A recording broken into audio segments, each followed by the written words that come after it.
Mayam Bukrumzari, Dominic Biribas Impact News ni, I Joyce Shamna, Manung Huna, the Taram Nokchari. Manipur Girang, a sea lading a marks raised the Hozik, might take a cookie, Purpani Marakta, Lina, conflict, sea, Lena, Atopa conflict, third conflict, Amuk Lairapaya, Bagi, Dukumba, Mami, Samli, Adukuma, simmering to Wahore, Hozik Naga frontal organizations, Naga frontal organization or Wrongmay frontal organizations, Nangarang, a sea. Union Home Minister Amit Shah Nagagi Lamda KUKI SoO militant groups ki mogi designated camps amata thamba yaroi haibagi adukum memorandum prison bagi pau laikre masida natana hozik kangpok piga churachandpur ga samnana bai damakta German road or Tiger road minus hem bazu yaroi haibasi Eastern Liangmai chief chairman association ge maike degi Yaning the bad mind Fundo Kibalekre. Aduna Nagagi ancestral lenda Karigumba MHA Ming Makada Hozik Kano Mate Tabalam Sing Degi Hozik SoO militants Singi Mogi Kamzi Lokto Aga Nagagi Mapamda Tamzilak Pataragadi Masi 1990s Matam the Tokiba Naga KUKI Iho Adu Aduna Honana Muhana Tokan Boy Gani Habigi warning people Golena Masisuya Yabangam Roy Nagagi Lamda KUKI SoO Camp Tambaya Roy Habigi Atawa Mina opposition Amalakli Aduna Siokana Puzerik but topic not in our land. Nagas oppose KUKI SoO camps. Hariba topic asida manung huna khanan binaba election biriba khogi panelist na ahan badai ke right makta election biri oza sankasar President Indigenous Peoples Forum Manipur oza botaran nokchari may I thang election biri oza Jitendra Ningomba President CCSK oza botaran nokchari and last but not least oza Sapam Santi Kumar retired colonel oza botaran nokchari Ngasigi akhoi discussion hokdok cha basi ha direct oza sankasar lakchage oza hozik maina karigumba naga areas ta MHA gi miyeng makhada magi designated camps khara loktolojin hongdongjin tawboda naga gi area da set up tawba taragadi 1993-98 ki KUKI nagas ki adukumba conflict to adu na hongna na reignite tawgadra mase astri hojiki SoO se KUKI gi militants haibtare KUKI militants ka government of India, government of Manipur, Pulaga Taubani, Nagaga Taubanati, Duna SoO ge designated camps Karikitamak the Naga inhabited Nagagi land, Nagagi area the Tamgadabano. Hibase question se Chauna layer boko. Aduna Hanazu Yade, Adobu Masi government gi policia the Namna Dum Taudana Kotana, Tamgibani, Adobu Mamang the Naga Singsu experience leram de Habadi. Adugi SoO thamlaga impact se sumaina leiramgani haibadu yauna khanlamde hojekti kampopi cycle kadai asigi IT road mayamda atopa naga gi taba mafamda aduga nearest taba mafamda SoO thamjanbadagi masigi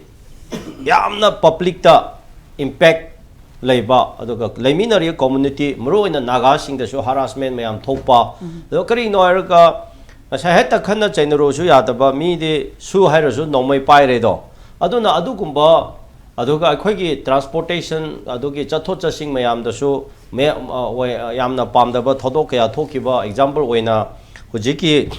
IT Rota Tenakiba, Mayam Lapoyon by imaging the harassment of Pubiba, Adugangarana Hamaksu, Talonda Mogi, Mimari Paraga, Hujik Chatari, Adu the Changaga threat Toraga. Ashi no my pie with the Guinea. She Sugi power do the neighbor. Came later, moi no my later, me later. So Maida, Mayam Mamang the harassment, Mayam Nagagi Ichi now sing the Akwagi, Pirak Balere. Adudagi, Manaraga, Kana Generasu, Amuka, Aquay Iran say, Yam the town of Toga the Badagi. Nagasing Nadum, a papa mong the Yana Yanaraga, Natraga, Kopiduna compromise law, Asmaina, Lucky Baze, Panayamna Yamkre. Aduna, Hujik.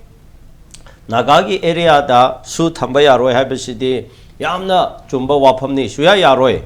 maramdi hujikti SoO thambagi Nagagi public da awaba madugi chekhang thenaba harassment kaya suffer tobodo Nagagi mi singna well experienced lekre abako praja haibatare section kharada ya entirely Naga whole loina mafamda madu yawna effect tawdrasu some Naga part area da community da de yamna effect laikre aba chawna harassment impact to pi kre aba ko aduna hojikti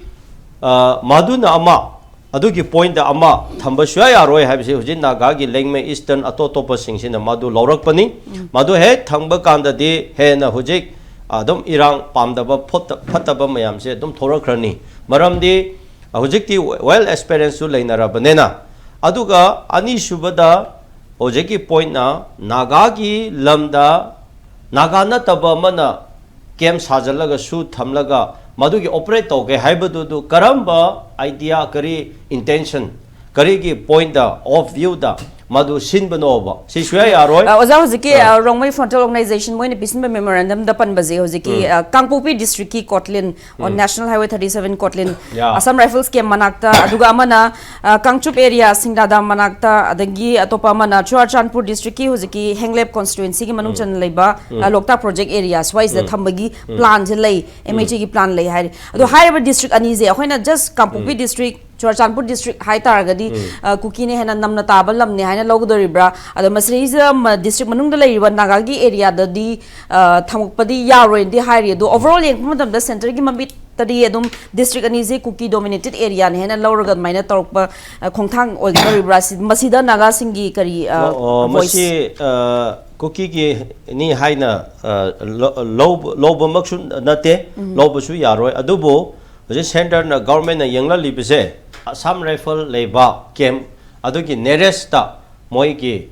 thangnaba khra thangnaba moi coordinate toba yaninga gi madugi point of view ta yengba mongsu male ko center government adi adu moi kem haibisidi hayeng iran tholaga de si hojik si amarom da si maite na oiro naga na oiro su thairiba mayam naga area da amada area da thukai ge ilai lai aba adugi median da security point of view da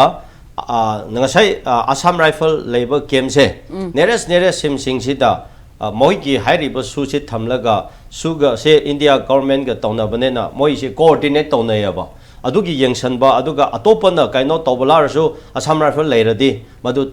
changbang amoi thukai bang amoi haibigi poda mata moi di relationship ti phajari yaba adu huji kampu pc karamaina masi kuki gi ni haina haigada banoba just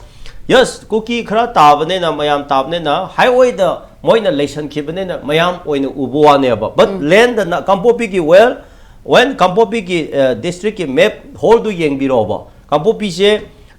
island cycle saitu kampopi sina saba sigi subdivision sina saba kainoma kampopi district amani haijariba sigi island hairaga yeng biro se kai how kampopi na ada leibne go imphal lan thoraga mu kampopi yauri bane sidi akoi reorganize togadabne tawdabagi soibani kampopi hairaga silan thunjing yauri ba adu kamaina si waribu se langkol ge hek manak ta khun leiba kampopi yauri ba adu na adu khunjai gi ne kuki gi ne have yaro ba but district creation tawbada soi khibigi yauram boane dana hojik aigi khun makhajin aidi kamjongni ai ukhul oirami ado aigi khunda leiba makhadu na mu kampopi de yauri ba adona map se adona hojik yengbio island subdivision se da 90% se tangkhul gi leni tangkhul gi khuni daga aduga sigi cycle haibse kuki kini haibisya yaro just cycle gi kana manak tu da area neighbor da kuki singna tasan khre yambo wani adugi area da sana kaithel mayam khun na khoi naga masai gi thangal gi maken hairiba sarung hairiba mayam leiri iko hairi nakna base ase land yengba kanda di ase su 80% akhoi gi naga gi ni aduga songi IT road ta go hojike saitu hairi base lengmei gi lam yami loi ayamba aduga kampopi hairi se hoje thonglang adu yauna chawang kini chawa chaluwa do yauna adu nepali na aduga akhoi gi naga singna leibane ba ayamba land di 90% se moi gi nate ba naga gi ne ba adubu ngasai modbung de gi hauraga hembung phabu se highway si da moi loina tasalaga mayam city leikraba akhoi gi matamada langi ada thaina tawna banena naga gi misu lambi manakta leini ramde chingdong awa wamba da karaga safety gi tamaina leirame maitei na kara mai mu tawe chingdong chaka swai da corner da maitei se leining de maitei se na machi manau gi go akupa ising ta ba akupa se da thiraga leirame aduna valley da loina confine to ki ba naga sing na karmai tawe ngasai chingdong da lan lak ta ninga haidana matamada naga de nomai issue tawde kuki budi issue tawe ba segi british ki concept india gi go singbo phattaba moi kya migrate oibane na moi da kaino oina sijina banena moi ki defense ki oina sijina banena kuki da nomai ka subi hojiki akoina asubi haye ba ko asubi ki aduna thaina akoina cartridge ki type ta asubi ki type ta paihal me ba rifle .22 adu ada gumbado adu pai banena naga sing na madu ki tanda nungda kaino the defense tower me ba aduna jingdong da go aduna hongning da ba mayam lei ba aduna sigi kampo pcd kaino cast le oina lamhang oina leiram ba pot ne ba aduna ngasai purak taraga hojik hai oida tasan kibidegi any problem leiraga mayam thoro hayo kanda mayam thorok bu kanda kampo pc cookie gi oina u kibne ba but lamda yengo ba cycle do moi gi sunanate saitu gi area do moi gi yaude island gi area do moi khun mari manga leibo wani yaude ba so yaude aduga ngasai gi it road haiba do lengme gi ne ba aduna lammi haisidi honor haibasidi mi population de yengba yaroye lam de yenga dabane aduna kampopi ki modbung sadar hojike saprmena kampopi hembung gi marakta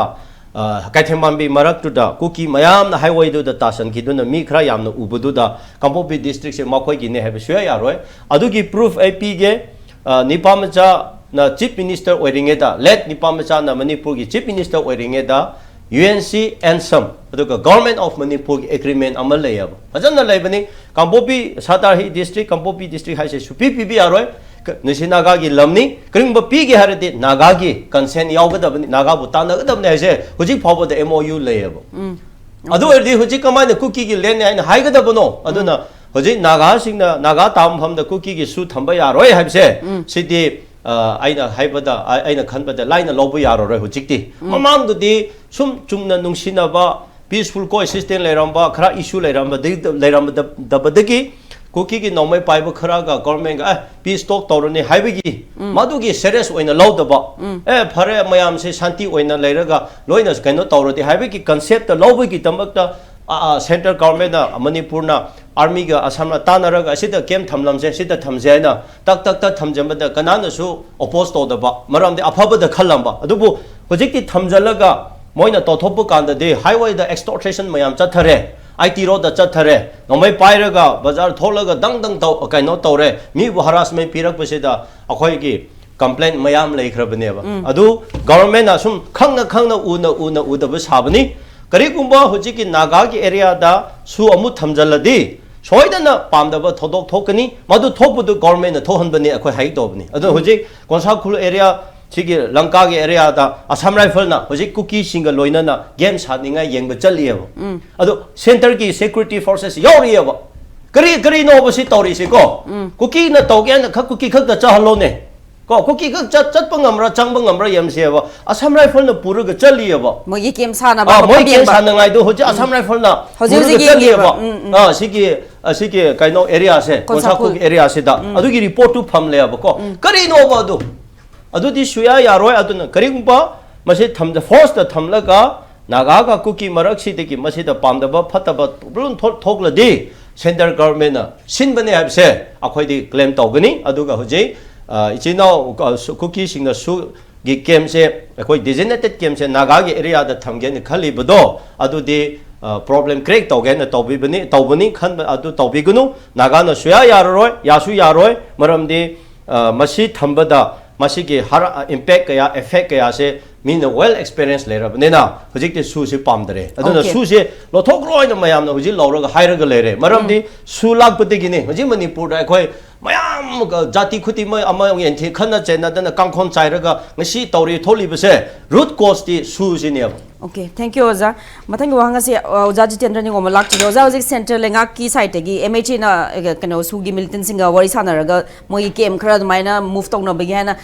ahan ba mai lak matam da akhoina mayam na yang paje okay manipur da peace program na baida makta su sing da ju action khara lokhat pa hogadori bra haibagi maina di mami do taramba do hojik smaina naga area dam ka thamak pagi smaina wafam lak pase is da manipur is a peace purak pagi mahutta provocative oina amo thokadori bra swaiza ozagi motham ai unam ku kai kun no cheri kai ki kano se sumana ga ngang se ngang ngram hai da sum ngang dre du ngang dre kan da asi din no ngom tum ni legre dor khe na he hai bu te ki khalur kan da kanu to hai da seng na har ga di musi ꯑꯩꯒꯤ ꯊꯃꯣꯏꯗ ꯂꯩꯕꯗꯨꯅꯤꯀꯣ ꯃꯁꯤ India ꯒꯚꯔꯟꯃꯦꯟꯠꯒꯤ ꯌꯥꯝ ꯑꯔꯥꯟꯕ ꯄꯣꯂꯤꯁꯤꯅꯤ ꯍꯥꯏꯇꯥꯔꯦ ꯁꯤ ꯑꯩꯈꯣꯏꯅ ꯑꯩꯅꯁꯨ ꯌꯥꯝ ꯇꯣꯏꯅ ꯍꯥꯏꯕ ꯏꯟꯗꯤꯌꯥꯅ ꯑꯩꯈꯣꯏꯕꯨ ꯁꯛꯈꯪꯉꯤꯕ꯭ꯔꯥ ꯍꯥꯏꯕꯁꯦ ꯏꯟꯗꯤꯌꯥꯅ ꯑꯩꯈꯣꯏꯕꯨ ꯁꯛꯈꯪꯗꯦ ꯍꯥꯏꯕ ꯄꯣꯠꯁꯦ ꯑꯩ ꯊꯝꯖꯒꯦ ꯑꯩꯈꯣꯏꯒꯤ ꯇꯥꯃꯣꯅꯁꯨ ꯌꯥꯝ ꯇꯣꯏꯅ ꯑꯇꯣꯞ ꯑꯇꯣꯞꯄ ꯄ꯭ꯂꯦꯠꯐꯣꯝꯗ ꯍꯥꯏꯕ ꯑꯦꯟꯊ꯭ꯔꯣꯄꯣꯂꯣꯖꯤꯁ ꯁꯤꯒ ꯃꯔꯤ ꯂꯩꯅꯅ ꯍꯥꯏꯔꯒ ꯑꯩꯈꯣꯏꯒꯤ ꯃꯃꯥꯡꯒꯤ ꯃꯥꯡꯂꯝꯆꯠꯇ ꯀꯔꯤ ꯑꯣꯏꯒꯦ ꯍꯥꯏꯕꯁꯤ ꯏꯟꯗꯤꯌꯥ ꯒꯚꯔꯟꯃꯦꯟꯠ ꯈꯪꯕꯤꯗꯦ ꯍꯥꯏꯕ ꯁꯤꯗꯅꯦ ꯑꯩꯅ ꯂꯥꯛꯇꯣꯏꯁꯦ ꯃꯔꯨꯑꯣꯏꯅ ꯍꯧꯖꯤꯛ ꯂꯩꯔꯤꯕ ꯗꯤꯃꯥꯔꯀꯦꯁꯟ ꯇꯧꯕ ꯅꯥꯒꯥꯒꯤ ꯂꯝꯅꯦ ꯍꯥꯏꯖꯤꯜꯂꯛꯄ ꯑꯗꯒꯤ ꯀꯨꯀꯤꯒꯤꯅꯤ ꯀꯥꯏꯅ ꯃꯣꯏꯅ ꯁꯛꯈꯪꯕꯤꯕ ꯍꯥꯏꯇꯥꯔꯦꯀꯣ ꯑꯗꯨꯒꯤ ꯄꯣꯠꯇꯣ ꯍꯥꯟꯅ ꯃꯃꯥꯡꯗ ꯑꯩꯈꯣꯏ ꯂꯩꯈꯤꯕ꯭ꯔꯥ ꯍꯥꯏꯕ ꯄꯣꯠꯇꯨꯅꯦꯕ ꯁꯤꯒꯤ ꯀꯣꯏꯁꯟꯁꯦ ꯅꯥꯒꯥꯒꯤ ꯂꯝ ꯂꯩꯈꯤꯕ꯭ꯔꯥ ꯀꯨꯀꯤꯒꯤ ꯂꯝ ꯂꯩꯈꯤꯕ꯭ꯔꯥ ꯃꯩꯇꯩꯒꯤ ꯂꯝ ꯂꯩꯈꯤꯕ꯭ꯔꯥ ꯍꯥꯏꯕꯁꯤꯗ ꯁꯤꯗ ꯂꯥꯛꯑꯦꯕ ꯁꯤꯗ ꯂꯥꯛꯄꯗ ꯑꯩꯅ ꯑꯩꯈꯣꯏꯒꯤ ꯃꯅꯤꯄꯨꯔꯅ ꯑꯩꯈꯣꯏꯒꯤ ꯕ꯭ꯔꯤꯇꯤꯁꯀꯤ ꯃꯈꯥꯗ ꯍꯥꯏꯇꯥꯔꯦ ꯑꯦꯡꯒ꯭ꯂꯣ ꯃꯅꯤꯄꯨꯔ 1891ꯒꯤ ꯂꯥꯜ ꯂꯣꯏꯔꯕ ꯃꯇꯨꯡꯗ 1904ꯗ ꯃꯦꯛꯁꯋꯦꯜꯅ ꯄꯥꯜꯂꯤꯉꯩ ꯃꯇꯝꯗ ꯑꯩꯈꯣꯏꯒꯤ ꯀꯟꯐ꯭ꯂꯤꯛ ꯑꯃ ꯊꯣꯛꯄ ꯍꯥꯏꯇꯥꯔꯦ ꯀꯟꯐ꯭ꯂꯤꯛꯇꯨꯗ ꯃꯔꯨꯑꯣꯏꯅ ꯄꯣꯂꯤꯇꯤꯀꯦꯜ ꯑꯦꯖꯦꯟꯠꯒ ꯅꯤꯡꯊꯧ ꯑꯅꯤꯒꯤ ꯃꯔꯛꯇ ꯀꯟꯐ꯭ꯂꯤꯛ ꯑꯃ ꯊꯣꯛꯑꯦ ꯍꯥꯏꯇꯥꯔꯦ ꯁꯤꯒꯤ ꯀꯟꯐ꯭ꯂꯤꯛꯁꯤ ꯀꯩꯅꯣ ꯍꯥꯏꯗ ꯑꯩꯈꯣꯏ ꯂꯥꯞꯅꯁꯨ ꯂꯩꯕ ꯕ꯭ꯔꯤꯇꯤꯁ ꯀꯥꯡꯕꯨꯅ ꯃꯈꯣꯏꯒꯤ ꯑꯆꯥꯔ ꯑꯃꯁꯨ ꯄꯥꯝꯅꯕ ꯍꯣꯠꯅꯕ ꯑꯗꯨꯒ ꯁꯦꯝ ꯇꯥꯏꯝ ꯂꯩꯔꯤꯕ ꯃꯅꯤꯄꯨꯔꯒꯤ ꯍꯥꯟꯅꯒꯤ ꯃꯃꯥꯡꯒꯤ ꯋꯥꯔꯤꯗ ꯅꯤꯡꯁꯤꯡꯉꯀꯥꯟꯗ ꯚꯤꯛꯇꯣꯔꯤꯌꯥ ꯑꯁꯣꯝꯒꯤ ꯏꯪꯂꯦꯟꯒꯤ ꯄꯥꯔꯂꯥꯃꯦꯟꯠꯇꯒꯤ ꯍꯥꯏꯕꯅꯤꯅ ꯃꯅꯤꯄꯨꯔꯁꯤ ꯅꯤꯡꯊꯧ ꯄꯥꯟꯕ ꯂꯩꯕꯥꯛ ꯑꯃ ꯑꯣꯏꯔꯝꯕꯅꯤꯅ ꯅꯤꯡꯊꯧ ꯄꯥꯟꯕ ꯂꯩꯕꯥꯛ ꯑꯃ ꯑꯣꯏꯍꯜꯂꯨ ꯃꯗꯨꯒꯤ ꯗꯤꯒꯅꯤꯇꯤꯗꯨ ꯑꯦꯁ ꯅꯤꯡꯊꯧ ꯄꯥꯟꯕ ꯂꯩꯕꯥꯛ ꯑꯩ ꯃꯍꯥꯔꯥꯅꯤ ꯑꯃ ꯑꯣꯏꯅ ꯃꯥꯕꯨ ꯕꯦꯕꯥꯔ ꯇꯧꯒꯗꯕꯅꯤ ꯍꯥꯏꯔꯒ ꯃꯥꯒꯤ ꯑꯗꯨꯒꯤꯗ ꯃꯈꯥꯗ ꯊꯝꯖꯤꯅ ꯍꯥꯏꯕꯒꯤ ꯇꯥꯟꯖꯥꯗꯨꯗ ꯑꯩꯈꯣꯏꯒꯤ ꯃꯇꯝꯗꯨꯗ ꯂꯩꯕ ꯄꯣꯂꯤꯇꯤꯀꯦꯜ ꯑꯦꯖꯦꯟꯁꯤꯅ ꯃꯥꯒꯤ ꯈꯨꯗꯣꯡꯆꯥꯕ ꯈꯔ ꯐꯪꯅꯅꯕꯒꯤꯗꯃꯛꯇ ꯐꯔꯦ ꯑꯗꯨ ꯑꯣꯏꯔꯒꯗꯤ ꯂꯩꯔꯤꯕ ꯇꯝꯄꯥꯛꯀꯤ ꯑꯦꯔꯤꯌꯥꯁꯦ ꯃꯁꯤꯅ ꯅꯪꯅ ꯍꯥꯏꯐꯦꯠ ꯅꯪꯒꯤ ꯀꯟꯇ꯭ꯔꯣꯜ ꯇꯧꯔꯣ ꯑꯗꯨꯒ ꯃꯅꯤꯄꯨꯔ ꯁ꯭ꯇꯦꯠ ꯄ꯭ꯔꯦꯁꯤꯗꯦꯟꯠ ꯍꯥꯏꯗꯤ ꯀꯩꯅꯣ ꯑꯩꯈꯣꯏꯒꯤ ꯃꯅꯤꯄꯨꯔ ꯁ꯭ꯇꯦꯠ ꯗꯔꯕꯥꯔ ꯍꯥꯏꯇꯥꯔꯦ ꯑꯗꯨꯒꯤ ꯃꯈꯥꯗ ꯄ꯭ꯔꯦꯁꯤꯗꯦꯟꯠ ꯑꯣꯏꯔꯀꯥꯟꯗ ꯑꯩꯈꯣꯏꯅ ꯕ꯭ꯔꯤꯇꯤꯁ ꯀꯥꯡꯕꯨꯗꯨꯅ ꯁꯤꯡꯒꯤ ꯑꯦꯔꯤꯌꯥꯁꯦ ꯃꯥꯒꯤ ꯇꯦꯛꯁ ꯈꯔ ꯐꯪꯅꯅꯕꯒꯤ ꯑꯗꯨꯒꯤ ꯄꯣꯠꯇꯨ ꯇꯧꯈꯤꯕꯅꯤ ꯍꯥꯏꯇꯥꯔꯦ ꯑꯗꯨꯕꯨ ꯂꯥꯏꯕꯛ ꯊꯤꯕꯗꯤ ꯑꯗꯨꯒꯤ ꯈꯣꯡꯆꯠ ꯁꯨꯝ ꯂꯥꯛꯀꯥꯟꯗ ꯃꯗꯨ ꯗꯦꯃꯥꯔꯀꯦꯁꯟ ꯇꯧꯕ ꯅꯠꯇꯦ ꯌꯥꯝꯅ ꯑꯩꯈꯣꯏꯒꯤ ꯀꯩꯅꯣꯒꯤ ꯕ꯭ꯔꯤꯇꯤꯁꯀꯤ ꯀꯩꯅꯣꯒꯤ ꯀꯨꯀꯤꯁ ꯍꯥꯏꯅ ꯈꯪꯗꯔꯦ ꯃꯈꯣꯏꯒꯤ ꯂꯥꯏꯔꯤꯛ ꯍꯩꯕ ꯀꯥꯡꯕꯨꯁꯤꯡꯅꯗꯤ ꯃꯣꯏꯅ ꯍꯥꯏ ꯇꯣꯉꯥꯟꯕ ꯑꯩꯈꯣꯏ ꯇꯣꯉꯥꯟꯅ ꯂꯩꯔꯝꯃꯝꯅꯤ ꯀꯥꯏꯅ ꯇꯣꯉꯥꯟꯅ ꯂꯩꯕ ꯅꯠꯇꯦ ꯃꯅꯤꯄꯨꯔ ꯁ꯭ꯇꯦꯠ ꯀꯩꯅꯣꯒꯤ ꯄ꯭ꯔꯦꯁꯤꯗꯦꯟꯠꯒꯤ ꯃꯈꯥꯗ ꯍꯥꯏꯇꯥꯔꯦ ꯗꯔꯕꯥꯔꯒꯤ ꯃꯈꯥꯗ ꯂꯩꯕ ꯉꯥꯛꯇꯅꯦꯕ ꯗꯔꯕꯥꯔ ꯃꯈꯥꯗ ꯔꯨꯜ ꯇꯧꯕ ꯉꯥꯛꯇꯅꯦꯕ ꯑꯗꯨꯃꯥꯏꯅ ꯂꯩꯔꯀꯥꯟꯗ ꯆꯤꯡꯒꯤ ꯑꯦꯔꯤꯌꯥꯗꯤ ꯗꯔꯕꯥꯔ ꯃꯈꯥꯗ ꯌꯥꯎꯔꯝꯗꯦ ꯍꯥꯏꯕ ꯅꯠꯇꯦ ꯑꯗꯨꯁꯨ ꯌꯥꯎꯔꯤꯅꯦ ꯄꯣꯂꯤꯇꯤꯀꯦꯜ ꯑꯦꯖꯦꯟꯁꯤ ꯃꯁꯥꯃꯛ ꯍꯤꯝꯁꯦꯜꯐ ꯃꯥ ꯌꯥꯎꯔꯤꯅꯦꯕ ꯑꯗꯨꯅ ꯑꯗꯨꯃꯥꯏꯅ ꯂꯩꯔꯀꯥꯟꯗ ꯑꯩꯅ ꯂꯥꯛꯈꯤꯕ ꯋꯥꯔꯤ ꯈꯤꯇꯪ ꯁꯝꯃꯀꯥꯟꯗ ꯑꯩꯈꯣꯏꯅ ꯕ꯭ꯔꯤꯇꯤꯁꯅ ꯆꯠꯂꯝꯗꯥꯏꯗ ꯑꯩꯈꯣꯏ ꯃꯅꯤꯄꯨꯔꯒꯤ ꯐꯤꯕꯝꯁꯤ ꯀꯃꯥꯏꯅ ꯂꯩꯍꯧꯒꯗꯒꯦ ꯍꯥꯏꯕ ꯃꯇꯝꯁꯤꯗ ꯀꯃꯥꯏꯅ ꯇꯧꯒꯦꯗ ꯃꯅꯤꯄꯨꯔ ꯁ꯭ꯇꯦꯠ ꯀꯟꯁꯇꯤꯇ꯭ꯌꯨꯁꯟ ꯑꯦꯛ 1947ꯁꯦ ꯃꯁꯤ ꯁꯦꯝꯃꯦꯕ ꯃꯁꯤ ꯁꯦꯝꯃꯀꯥꯟꯗ ꯁꯦꯝꯃꯀꯥꯟꯗ ꯑꯩꯈꯣꯏ ꯕ꯭ꯔꯤꯇꯤꯁꯅ ꯆꯠꯈ꯭ꯔꯀꯥꯟꯗ ꯑꯩꯈꯣꯏ ꯅꯤꯡꯈꯥ ꯇꯝꯕ ꯂꯩꯕꯥꯛ ꯑꯃ ꯑꯣꯏꯍꯧꯔꯅꯤ ꯑꯗꯨꯗꯤ ꯅꯤꯡꯈꯥ ꯇꯝꯕ ꯂꯩꯕꯥꯛ ꯑꯃ ꯑꯣꯏꯍꯧꯕ ꯃꯇꯝꯗ ꯑꯩꯈꯣই ꯀꯔꯤ ꯃꯊꯧ ꯇꯥꯕꯒꯦ ꯑꯗꯨꯗꯤ ꯑꯩꯈꯣꯏꯒꯤ ꯃꯇꯝꯗꯨꯗ ꯑꯩꯈꯣꯏꯒꯤ ꯅꯤꯡꯊꯧꯒꯤ ꯁꯥꯁꯟꯁꯦ ꯃꯁꯤ ꯃꯨꯠꯊꯠꯂꯒ ꯑꯅꯧꯕ ꯃꯤꯔꯣꯜ ꯑꯃꯒꯤ ꯗꯦꯃꯣꯀ꯭ꯔꯦꯇꯤꯛ ꯐꯣꯔꯝ ꯑꯣꯐ ꯒꯚꯔꯟꯃꯦꯟꯠ ꯆꯪꯁꯤꯜꯂꯁꯤ ꯍꯥꯏꯗꯅ ꯃꯇꯨꯡꯗꯨꯗ ꯂꯥꯏꯔꯤꯛ ꯌꯥꯝꯅ ꯍꯩꯕꯤꯈꯤꯕ ꯇꯥꯡꯈꯨꯜꯒꯤ ꯑꯩꯈꯣꯏꯒꯤ ꯑꯍꯜ ꯏꯕꯨꯡꯉꯣ ꯁꯨꯁꯥ ꯍꯧꯖꯤꯛꯐꯥꯎꯗ ꯃꯩꯇꯩꯒꯤ ꯏꯟꯇꯦꯂꯦꯛꯆꯨꯋꯦꯜ ꯈꯨꯗꯤꯡꯃꯛ ꯂꯥꯏꯗꯨꯅ ꯂꯥꯜꯂꯤꯕꯅꯦ ꯑꯩꯈꯣꯏ ꯏꯁꯥꯃꯛꯁꯨ ꯌꯥꯝꯅ ꯈꯟꯖꯔꯤꯕꯅꯤ ꯑꯗꯒꯤ ꯑꯃꯅ ꯕꯣꯞ ꯈꯇꯤꯡ ꯇꯥꯡꯈꯨꯜ ꯃꯆꯥꯅꯤꯀꯣ ꯑꯗꯒꯤ ꯑꯁꯣꯝꯒꯤ ꯀꯩꯅꯣꯗ ꯇꯤ.ꯁꯤ. ꯇꯤꯌꯥꯡꯈꯝ ꯀꯥꯏꯅ ꯂꯩꯔꯒ ꯃꯣꯏ ꯃꯌꯥꯝꯁꯤꯅ ꯏꯟꯇꯔꯤꯝ ꯒ꯭ꯔꯨꯞ ꯀꯩꯅꯣ ꯁꯦꯝꯃꯀꯥꯟꯗ ꯑꯩꯈꯣꯏꯒꯤ ꯗ꯭ꯔꯥꯐꯇꯤꯡ ꯀꯃꯤꯇꯤꯁꯦ ꯃꯣꯏ ꯄꯨꯟꯅ ꯁꯦꯝꯃꯤꯟꯅꯕꯅꯦꯕ ꯁꯦꯝꯃꯤꯟꯅꯔꯀꯥꯟꯗ ꯃꯈꯣꯏ ꯆꯠꯈ꯭ꯔꯀꯥꯟꯗ ꯑꯩꯈꯣꯏ ꯕ꯭ꯔꯤꯇꯤꯁꯁꯤ ꯆꯠꯈ꯭ꯔꯀꯥꯟꯗ ꯑꯩꯈꯣꯏꯁꯤ ꯅꯤꯡꯈꯥ ꯇꯝꯕ ꯂꯩꯕꯥꯛ ꯑꯃ ꯑꯣꯏꯔꯦ ꯑꯗꯨꯒꯤ ꯃꯇꯝꯗꯨꯗꯤ ꯌꯥꯝꯅ ꯅꯨꯡꯁꯤꯕ ꯑꯃꯈꯛꯅ ꯃꯇꯝꯗꯨꯗ 1948ꯀꯤ ꯑꯩꯈꯣꯏꯒꯤ ꯑꯣꯛꯇꯣꯕꯔꯒꯤ ꯇꯥꯡ 19ꯗ ꯑꯍꯥꯟꯕ ꯑꯦꯂꯦꯛꯁꯟ ꯁꯦꯝꯗꯅꯀꯣ ꯑꯦꯂꯦꯛꯁꯟ ꯇꯧ ꯀꯩꯅꯣꯒꯤ 1948ꯀꯤ ꯖꯨꯟꯒ ꯖꯨꯂꯥꯏ ꯊꯥ ꯑꯅꯤꯗ ꯑꯦꯂꯦꯛꯁꯟ ꯄꯥꯡꯊꯣꯛꯄꯅꯤ ꯑꯗꯨꯒꯤ ꯄꯥꯡꯊꯣꯛꯏꯕ ꯃꯗꯨꯒꯤ ꯑꯦꯂꯦꯛꯁꯟ ꯁ꯭ꯇꯥꯏꯜꯁꯤꯁꯨ ꯄ꯭ꯔꯤꯊꯤꯕꯤꯒꯤ ꯑꯣꯏꯅ ꯍꯥꯏꯇꯥꯔꯦ ꯌꯥꯝꯅ ꯔꯤꯃꯥꯔꯀꯦꯕꯜ ꯑꯣꯏꯕ ꯑꯗꯨꯒ ꯁꯥꯎꯠ ꯏꯁ ꯑꯦꯁꯤꯌꯥꯒꯤ ꯑꯣꯏꯅ ꯐꯤꯂꯤꯄꯤꯟꯁꯀꯤ ꯃꯇꯨꯡꯗ ꯑꯩꯈꯣꯏꯅ ꯑꯅꯤꯁꯨꯕ ꯂꯩꯕꯥꯛꯅꯦꯕ ꯃꯅꯤꯄꯨꯔꯁꯦ ꯄꯤꯛꯅ ꯂꯩꯖꯕꯗ ꯑꯗꯨꯃꯥꯏꯅ ꯕ꯭ꯔꯤꯇꯤꯁꯅ ꯆꯠꯈ꯭ꯔꯀꯥꯟꯗ ꯑꯗꯨꯗ ꯂꯩꯔꯝꯃꯤꯕ ꯑꯍꯜ ꯂꯃꯟ ꯃꯌꯥꯝꯁꯤꯡꯗꯨꯅ ꯃꯣꯏꯅ ꯑꯗꯨꯒꯤ ꯑꯩꯈꯣꯏ ꯑꯄꯨꯟꯕ ꯃꯅꯤꯄꯨꯔ ꯑꯃꯒꯤ ꯋꯥꯈꯜ ꯈꯜꯂꯝꯃꯦꯕ ꯑꯗꯨꯗ ꯌꯥꯝꯅ ꯅꯨꯡꯉꯥꯏꯕ ꯑꯃꯅ 1948ꯀꯤ ꯑꯣꯛꯇꯣꯕꯔꯒꯤ ꯇꯥꯡ 19ꯗꯨꯗ ꯑꯩꯈꯣꯏꯒꯤ ꯀꯩꯅꯣꯅ ꯅꯤꯡꯊꯧꯅ ꯍꯥꯏꯔꯝꯕ ꯍꯥꯏꯇꯥꯔꯦ ꯃꯗꯨꯒꯤ ꯍꯥꯏꯔꯝꯕꯗ ꯑꯩꯈꯣꯏ ꯍꯥꯟꯅ ꯃꯤꯒꯤ ꯃꯈꯥꯗ ꯂꯩꯔꯝꯃꯕ ꯂꯩꯕꯥꯛꯁꯦ ꯉꯁꯤꯗꯤ ꯅꯤꯡꯈꯥ ꯇꯝꯕ ꯂꯩꯕꯥꯛ ꯑꯃ ꯑꯣꯏꯔꯦ ꯆꯤꯡ ꯇꯝ ꯍꯥꯏꯅ ꯄꯜꯂꯝꯃꯦꯕ ꯑꯅꯤꯃꯛꯁꯤ ꯅꯤꯡꯈꯥ ꯇꯝꯕ ꯂꯩꯕꯥꯛ ꯑꯃ ꯑꯣꯏꯔꯝꯃꯦ ꯍꯥꯏꯗꯅ ꯅꯤꯡꯊꯧ ꯃꯁꯥꯃꯛꯅ ꯎꯈ꯭ꯔꯨꯜꯗ ꯆꯠꯇꯅ ꯎꯈ꯭ꯔꯨꯜꯗ ꯂꯩꯔꯤꯕ ꯄ꯭ꯔꯖꯥ ꯃꯌꯥꯝꯁꯤꯡꯗꯨꯒꯤ ꯑꯋꯥꯠ ꯑꯄꯥ ꯍꯪꯗꯅ ꯁꯦꯝ ꯇꯥꯏꯝ ꯑꯗꯨꯒ ꯇꯃꯦꯡꯂꯣꯡ ꯆꯠꯇꯅ ꯑꯩꯈꯣꯏ ꯑꯃꯈꯛꯇꯅꯤ ꯍꯥꯏꯕꯒꯤ ꯄꯣꯠ ꯑꯃ ꯂꯩꯔꯝꯃꯦꯕ ꯑꯗꯨꯗ ꯃꯇꯝꯗꯨꯗ ꯂꯩꯔꯝꯕ ꯑꯍꯜ ꯂꯃꯟꯁꯤꯡꯗꯣ ꯑꯗꯨꯁꯤꯗ ꯑꯦꯂꯦꯛꯁꯟ ꯇꯧꯕꯒꯤ ꯃꯇꯥꯡꯁꯤꯗ ꯑꯆꯧꯕ ꯀꯟꯐ꯭ꯌꯨꯖꯟ ꯑꯃ ꯊꯣꯛꯈꯤ ꯀꯩꯅꯣꯗ ꯑꯩꯈꯣꯏ ꯏꯟꯗꯤꯌꯥꯗ ꯄꯨꯟꯒꯗꯕꯅꯤ ꯍꯥꯏꯕ ꯈꯔ ꯏꯟꯗꯤꯌꯥꯗ ꯄꯨꯟꯂꯣꯏꯗꯕꯅꯤ ꯍꯥꯏꯕ ꯀꯥꯡꯕꯨ ꯁꯤꯒꯤ ꯃꯅꯨꯡꯗ ꯆꯤꯡꯗ ꯂꯩꯔꯤꯕ ꯑꯩꯒꯤ ꯏꯆꯤꯟꯅꯥꯎ ꯑꯩꯒꯤ ꯃꯇꯝꯗꯨꯒꯤ ꯑꯍꯜ ꯂꯃꯟ ꯂꯥꯏ ꯒꯨꯔꯨꯁꯤꯡꯁꯦ ꯃꯁꯤꯅ ꯑꯩꯈꯣꯏ ꯇꯣꯉꯥꯟꯅ ꯂꯩꯒꯗꯕꯅꯤ ꯑꯩꯈꯣꯏ ꯃꯅꯤꯄꯨꯔ ꯇꯣꯉꯥꯟꯅ ꯂꯩꯒꯗꯕꯅꯤ ꯍꯥꯏꯕꯒꯤ ꯇꯧꯅꯔꯤꯅꯦꯕ independent minute 10 India da sangoi da bani na. Tara teri kari ne ba. Aduga lagi ba matam dugi akoi gi kanu akoi socialist kanu kambu ka pulag sarkar sem gi ne ba. Madu gi sarkar sem ba madu da su kai da we. Haibam damda akhoi minister oina bob cutting yauri adi kanu na speaker oina tc tiang kham yauri almaina akhoi je ideas oboni boda pun lai minan mane ha si ma'am da di kanu cookie gi luching basing ambong di yaw gi da tc tiang khama je makhoi gi mari lai ne do ne ada ma da te adugi maitai pangal maktar ba shudun yauri aina lai bo wari di koi thokpa nate ngasi gi topic sila ine matam du da alaman jing thambiram ba pun makto ngasi gi anubu mirol sing ne kari oige haibam damda akhoi ne si akhoi lamni si magi lamni haina thokna ra ka ngasi di phibum mum tarak treba hoji akhoi oja ka kanu nai kangpubi jaga je masi tambaki area ne ba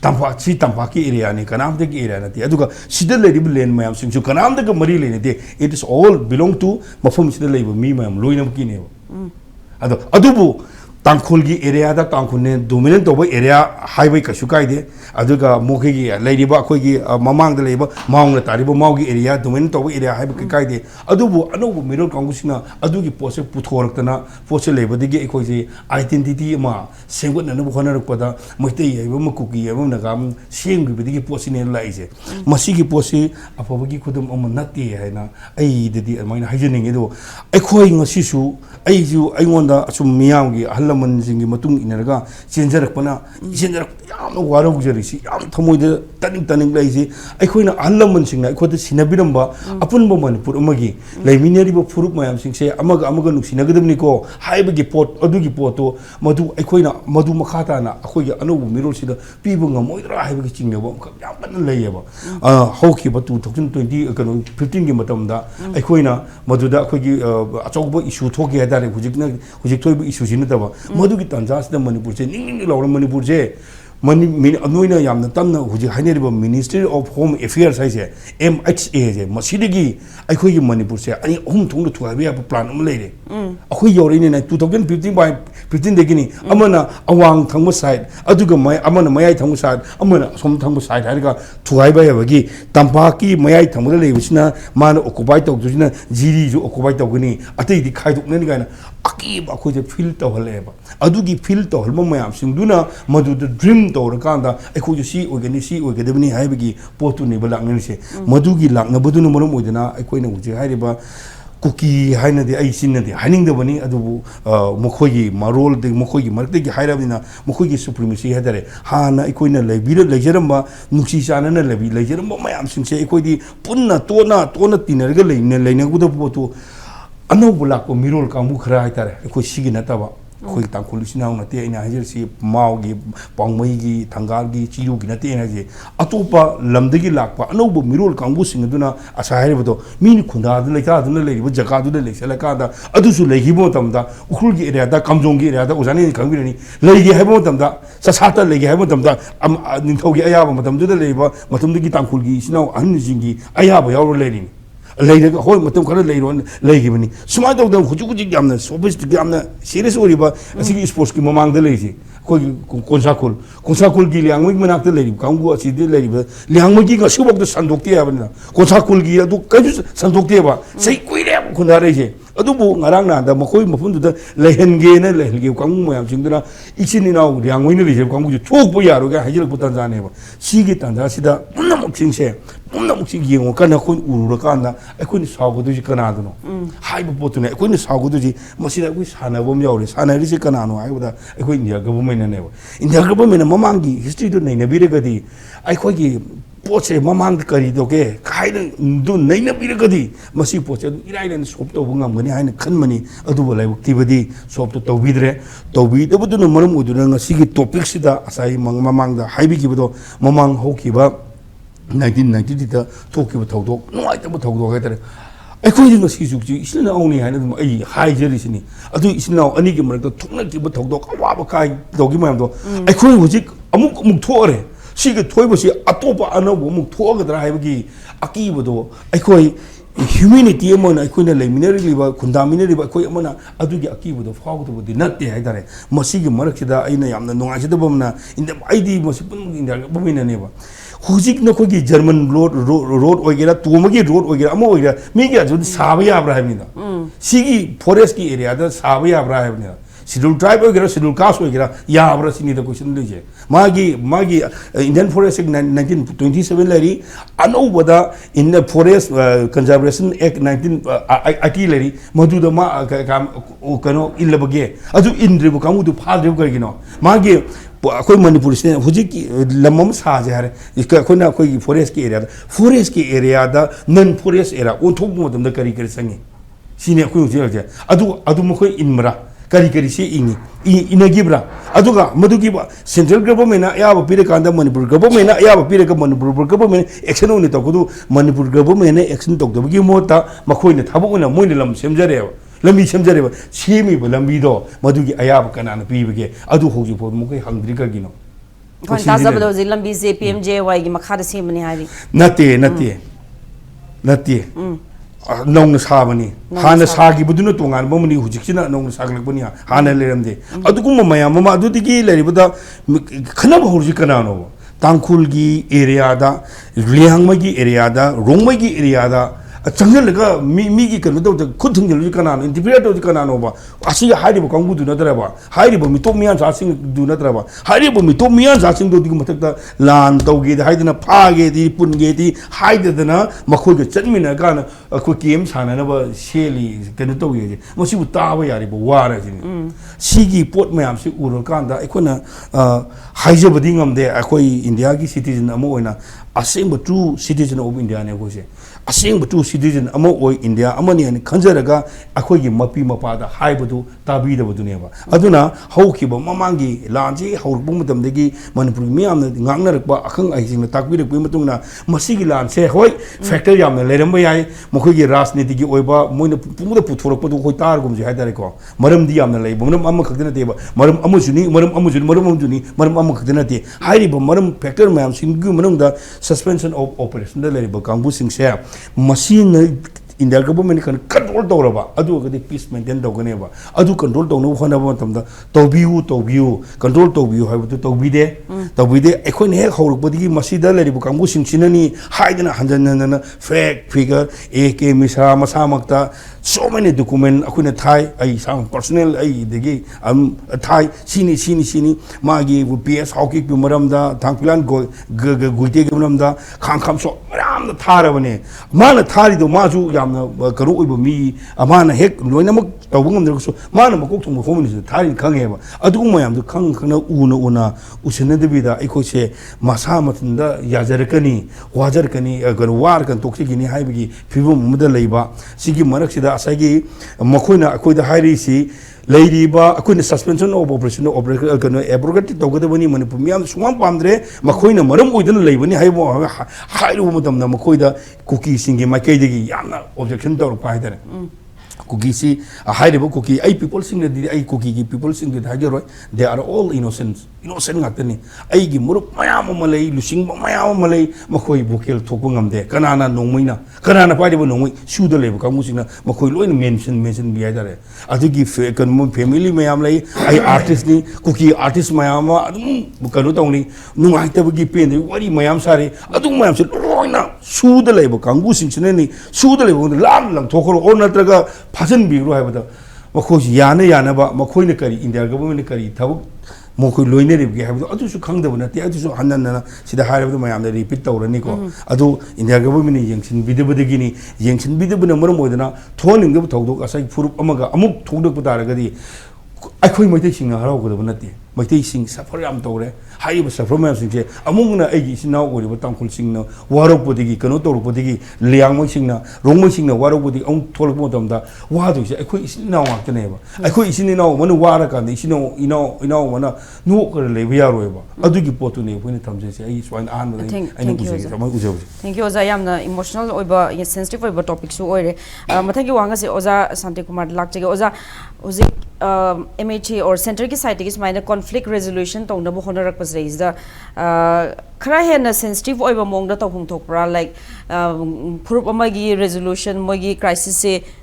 resolve tong na bo honaba da atopa ma da provoke tong da bida what is that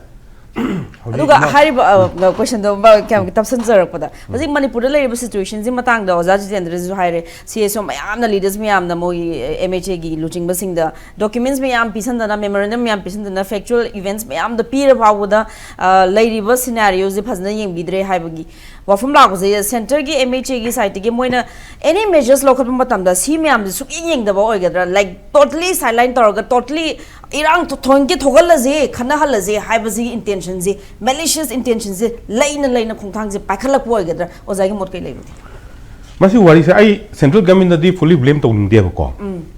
hauji inau jitendra hai gi to aina hai ge khanma sima lo hai do khre ba very nicely brought out masai pointing to yam phajana pu thode ko mana adu achum nga tane ba cycle area se cycle hai ba mahum se hauji mi pai re ko mi pai re masi eco bazar gan lei ma khun maming tari do adu do le mi se thangal surung khak ne le re do lei no lam yam do thangal surung gi ne ma thak tang ngata na na lei ani do de ba wang lei se ai to low re ko adagi sana ka thil la hai na khun hai se sana ka thil ja ka sana du pan hi do ko sana ka thil se khun do ba sing heng ka te ba sana ka thil khak da lei ba adu all around yam heng khare ba ko suma conflict se sigum ba ng sagi sigi tholakhi aduga kai hai ta ra 1967 da Supreme Court na kano to khrabni order pass to khrabni citizenship right to abolish to gadabani hana adubu akhoi sida Manipur se di to gidre ba di to khraga Manipur di to ngam gidre why so adune ain hanjin nga sa ja hai do asagi anthropology na yam important no subject ni ko se Jawaharlal Nehru gi travel affair gi magi kano se kariba magi advisor hai ta na tribal affairs ki advisor se masi anthropologist apawam ne ma mi se Elwin go we ko Veral Edwin habne mai do moina hadar anthropologist me am fish mine analyze to ga moina smart anyway it's upon the British na suni atagi Indian government na suni to se adon sigi base da loi to re to pa se adon si akoi understand to da ga le anthropology hai basi kari no akoi proof si kamai to yi moi proof si kamai to yi moi ni si kamai to se adubu sigi society sida sigi conflict or so amabu or so kuki mayam sing so adu inaw na ha do kuki haning de ha do aduni kan imanu le ai su le ba ai jawan su le ba ko adubu yam chumbo wa hum di kai ko at gun point da loin taw hi nga tane ba hauji taw si ko sigi irang si pam da ba ayam nga tane kuki su adi su ko adubu upai le tabani upai le tamina helpless ha do adune ba ko taw ri se adu yam na chumbo wa hum ni ba hi thambi do aduna ngasai su hai ba sidagi torpa sida akhoi central government su ga central government su kai haini constraint khar lei ba moi su constraint khar lei habidi akhoi gi sidagi torpa matam sida ngasagi damage yam tokhrabani na damage yam tokhrabni haimna kai hagi ngasagi ojak ta sarna ngasa hai gi bodo akhoi gi Kangpokpi district da hairaga akhoi gi langol da su yauri ba example ni ko acha Kangpokpi district to asum ba phodam da su yauri ba o phodam gi turien gi maning thangba portion do adudo asum nakan kamjong la ukrul udoi ba adumai na yam da kai hai tare wa khan se than khan ga da wa khan do phana khallaga akhoi ji ethnicity yam le mafam ni ko adoi ta di phana phamaga gyan ta na kai hai tare irang thokta na ba conflict le ta na ba adugumba hai khan na ga thabu yam to da ka le bisi da to gi te ba adu gi ni conflict lai se aduna hujum no hai se da lambi sa ba je kai no reserve forest faudoni natra reserve forest faudoni umayam kakthar kadoni lambi teng bhara kadoni disturb todoni adu gi lambi se sar matung da chinga thangna ba kambu do chinga thangna ba laimai do adu da di drain among sadoni adu gi drain do phajana chandra da di adu da ising among jangdoni adu sim yam bharan umi khai doni wa adu environment su soktoni adu matung da ngasai gi lambi mayam du gi lambi manak tu da natra aduna demography som change do bodoni various things are there aduna sanction low but ka lai sanction low daga de kamai to ya halino sanction low to the lowi low den hainari se sidi akhoi chief minister ani da khangani honorable ibobi sabta ma hangbiro mai matam da tawkibra natraga honorable birengi sabki matam da tawkibra moini answerable oire kamai na sanction low kibra low dobra che moini hainga mani tra ꯑꯗꯨꯒꯤ ꯋꯥꯅꯤ ꯑꯩꯅ ꯍꯥꯏꯖꯩꯁꯦꯀꯣ ꯑꯣꯖꯥ ꯑꯩꯈꯣꯏꯅ ꯈꯟꯅꯔꯝꯕꯁꯤ ꯍꯧꯖꯤꯛꯀꯤ ꯍꯥꯏꯔꯤꯕ German road tiger road ꯂꯝꯕꯤ ꯃꯃꯤꯡꯁꯤꯁꯨ ꯀꯨꯀꯤ ꯃꯤꯂꯤꯇꯦꯟꯁꯀꯤ ꯂꯨꯆꯤꯡꯕꯒꯤ ꯃꯃꯤꯡꯗ ꯊꯣꯟꯕ ꯑꯗꯨꯃꯥꯏꯅ ꯂꯝꯕꯤꯁꯦ ꯁꯥꯗꯨꯅ ꯂꯩꯔꯦ ꯀꯥꯡꯄꯣꯛꯄꯤꯗꯒꯤꯅ ꯆꯨꯔꯆꯥꯟꯄꯨꯔ ꯐꯥꯎꯕ ꯀꯅꯦꯛ ꯇꯧꯅꯕꯒꯤꯗꯃꯛꯇ ꯁꯥꯗꯨꯅ ꯂꯩꯔꯦ ꯍꯥꯏꯕꯁꯤ ꯔꯣꯡꯃꯩ ꯅꯥꯒꯥ ꯌꯨꯠ ꯑꯣꯔꯒꯅꯥꯏꯖꯦꯁꯟꯅ ꯑꯗꯨꯃꯥꯏꯅ ꯐ꯭ꯂꯦꯛ ꯑꯣꯐ ꯇꯧꯔꯦ ꯑꯗꯨꯒ ꯍꯥꯏꯔꯤꯕ ꯑꯦꯔꯤꯌꯥꯁꯤ ꯖꯧꯖꯥꯡꯇꯦꯛ ꯑꯗꯒꯤ ꯀꯥꯡꯆꯨꯞ ꯍꯤꯜ ꯁꯤ ꯃꯌꯥꯝꯁꯦ ꯐꯥꯎꯔꯒ ꯅꯥꯒꯥꯒꯤ ꯑꯦꯔꯤꯌꯥ ꯃꯌꯥꯝ ꯐꯥꯎꯔꯒ ꯑꯗꯨꯃꯥꯏꯅ ꯁꯦꯝꯒꯗꯧꯔꯤꯕꯅꯤ ꯑꯗꯣ ꯑꯣꯖꯥꯗ ꯍꯪꯖꯈꯤꯕ ꯋꯥꯍꯪ ꯑꯁꯤ ꯍꯥꯏꯔꯤꯕ ꯂꯝꯕꯤꯁꯦ ꯃꯁꯤ ꯂꯩꯉꯥꯛ ꯈꯪꯐꯝ ꯊꯣꯛꯇꯕ꯭ꯔꯥ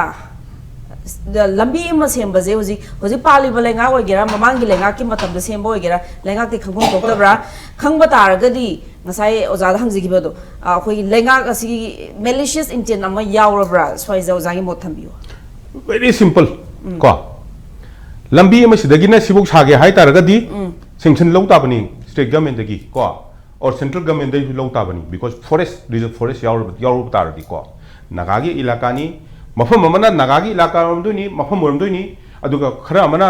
रिजर्व फॉरेस्ट कुम ओरमदोनी सेंट्रल गवर्नमेंट की मखादा लेरमदोनी को अदु तारदी सेंक्शन यावदन लंबी साबा यादे सेंक्शन सादन लंबी साबा यादब तारगदी 60 एमएलए आदा को असेंबली द फमी को 60 एमएलए फमदो अदुदुना हाइताबा ए आई इलाका दने लंबी सारे कमाई तौसिगे मफम खंगे कमाई तो बनो सिगो हौजिकि एनिमेटेड सस्पेंशन जो लई पीआर रूल जो लई रबनिना आइनि साबा मतम पीआर हौजिकि वाना ते हाइदि लंबी साबदुदि पीआर की मदुंग द साबा नतेदना ममंग द साग्रबनेबा अदु मागी टाइमलाइन दुबुदि केमता पल्लमदरबनिदा ममंग द साग्रबनी सि लंबी से ममंग द ले सि क्लैश तौनिंगा दिगिना साग्रे सि लंबी से को फजन अदुम हाईवे दं सारब पैचेस यावरिबको अदु तादि कमाई तो सागी अदुदा every area of Manipur is covered by one MLA at different places haibni ko aduna popi thai do su dungai adai lambi sari su mungai MLA amana de loi cover tawri ne ba mai area sing do ma di khangi ne ba khanam thok to bro moi sei da 60 MLA lei sing do khanam thok ta tra ga di adu MLA mai responsible obe sing do penalize to moi hana penalize go dum ne constitution na moi adu moi da responsibility sing se tolop chao adagi fan thadar ko du adu khatang adu ta haino hai ba gi wari na te ba लेबाक Singh nga o haibane ba indian constitution na hai che central government na hai se state haibane ko state sidana se nangi damukta nangi requirement si lon pi heba ko pi gram matung sida adu tu dal nui lenga nga o haibane ba as democracy the way you like and grow to haibane ba tamil nadu da ngasagi mid day meal se tamil nadu how do di india da loi to hre ya apabam tabu to ko state na ro pada yung ko migi state ti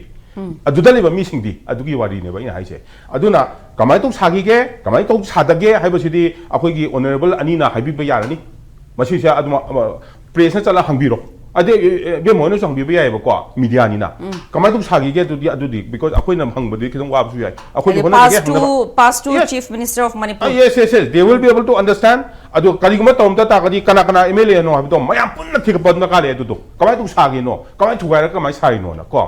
but before the crisis ki mamang di idea of manipur haibasi gi wakhalun ji leibra haibagi adugi mamida adu mayam gi chalok jasin nuai na bai damakta sarambo ramba taragadi kamai to idea of manipur was broken in 1949 ai hanjan hajamani ko the idea of manipur was broken in 1949 sigi mate ma aina hiding ma tam sida masai gi question to hanguge yam important ba si subject si ga su we ko su wai ba si sign tawnaraga akoi kemta tawro haibana leiba natro adu di what is the requirement of siting camps mafam da camp yam si site to bai ke daga lege ba mafam da churchanpur da natraga churchanpur da pro visual da pro puram thamo aduga sign toro rakho da let it be from naga also maitai also omogi also mohom na no agreement to no si sign to no si what hana si habi wari na to then adu dari MHA na tawri je kari no haba dudi so malicious intent adu mati akhoi fight to da ka le ba don't disturb the environment ko si ai haije ke ko MHA to di se madu do akhoi na moina tawri sigi moina si tawri si di anthropology da tawru ta bani si haije ke ko adu akhoi na fight to tai because don't do it and aduna hauji rang mei pangbu na to ise achumba pot amane ba memorandum ba se achumba pot amani aduga aduda akhoi stand to da ka leba aduga suda akhoi kemta to roi operation to roi tholok pani na mafam amada phajana purak thambiro moi group ani hum tawrade thampun aduga phajan thambiyo monitor to biyo su kaide asana full mark thangera thambiro aduga somdamuk tham targa ngasai environment disturb to bose environment hadi laiba mishing dunan ko disturb to mind disturb to various nefarious activities chapa ko bose adu dei tholak do ne ba somdamuk tham ta bose gi mayam pai le do adu du kanu le te ba adu ga sei da matam se tension la mani ai khan ba ko ai wam tang hai jarang ge ba ko 1949 dagi aina idea manipur mang re sai phanam hai ro ne ba ko mane adu gi se this is another topic which we can discuss mayam gyan ta na wi damuk to ko adu I analysis that sigi crisis is quite the Manipur high and ningam of me say. Masagi can come hana canona pangido, the tender pangido. He was the first speaker of Manipur. Ko classes say Holcomat and the my machan piga egam mana and the mail tareva. I video umatan to ko. My machan London the lay ko. I do not want the mail tarkebo. She was also very masu can come use Manipur, something germ me maneva. But another chap I know Hibado. Ti kibina haido adu do plan to give neba I am say ko everything but see bargain is the Manipur and higher kanda Manipur and higher kan mayam say na chief minister ko ba mayam politician mayam si lo yenga kanda khwai digi Manipur nung si basidi akhoi gi ar susaga yang usu saja ka tare ne yang usu saja and risang pesing adai risang pesing si tare ba because moi ani na proposal ani thangal ame we must stay together equally mana because these two gentlemen they understood anthropology. These two people they understood anthropology and they moina khangyaba ko as akhoi se manada targadi anthropology da akhoi se lehudore akhoi ani se lehudore habse akhoi fur ani se lehudore ma moini khang khalleba adudana moina siganu se hairamne ba maitai noisu isti ho hana haibase kan haibane moini na. This is the crux. Aduna,